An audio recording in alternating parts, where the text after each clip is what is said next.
So we found a method of finding integer solutions to linear equations in 2 variables. What if we have 3 or more variables?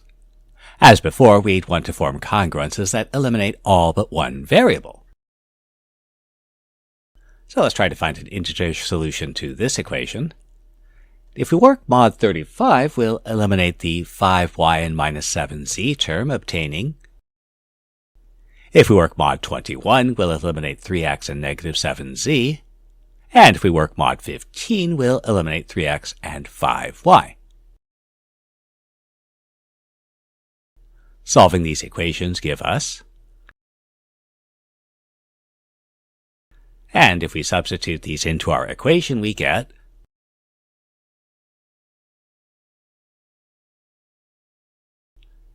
it seems that to find integer solutions to an equation in 3 variables, we have to find integer solutions to a different equation in 3 variables. At this point, we'll introduce the obligatory joke. How many mathematicians does it take to screw in a light bulb? Just 1. They give it to 3 engineers, thereby reducing it to the previous joke. This joke explains 2 things.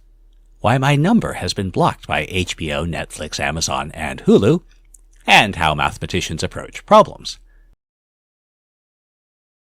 Since we know how to solve linear Diophantine equations in 2 variables, what if we collapse 2 of the variables into a single variable?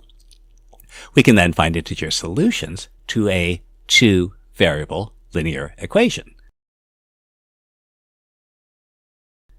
Then, once we know w, we can find integer solutions to a 2-variable linear equation. So the solutions to our new equation satisfy the congruences, and the first congruence has solution. Now, because we're working mod 1, the second congruence is always true. And what this means is that we can pick anything we want for our variable. And in particular, we don't have to introduce a new variable because this congruence will be satisfied by s. And this gives us our solutions. Now w equals 1 plus 7s. And since w equals 3x plus 5y, we want to solve 3x plus 5y equals 1 plus 7s, where s is some constant we get to choose. And again, this equation corresponds to the congruences mod 5 and mod 3, and so we find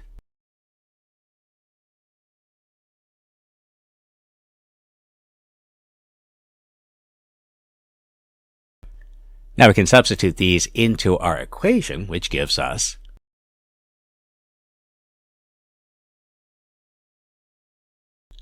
Now at this point we have to be a little bit careful. Remember, s is not actually a variable at this point. It's some number that we've chosen. What we actually want to do is to find a relationship between r and t. So we can reduce down to, and so our solutions are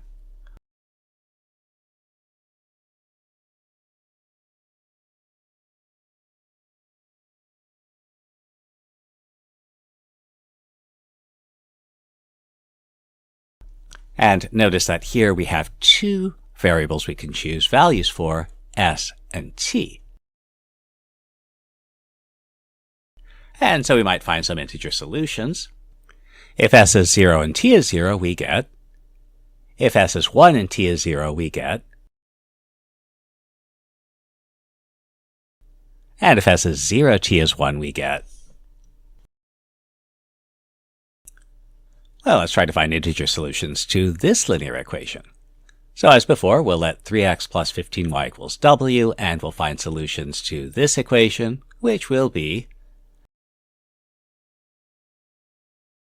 Next, we'll find solutions to 3x plus 15y equals 11 minus 2s, but there's going to be a problem.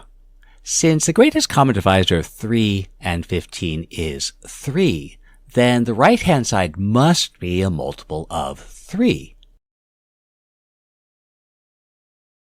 but this means we can't choose S arbitrarily.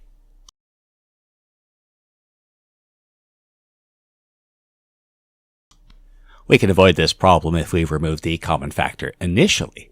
So from our original equation, we get 3 times x plus 5y plus 2z equals 11. And we'll make our substitution w equals x plus 5y to get a new linear equation in 2 variables. This equation gives us the congruences, which will have solutions.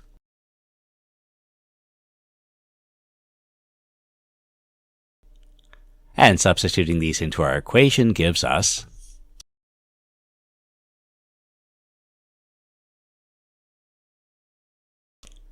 and so this gives us the solutions. W is 3 minus 2t, and z is 1 plus 3t. And we actually care about z. W isn't going to show up in our final answer. So remember, we had the initial substitution w equals x plus 5y. So we have x plus 5y equals 3 minus 2t, which, again, working mod 1 and mod 5 gives us. And again, because the mod 1 is always true, y can be anything we want it to be. Meanwhile, x has to be something.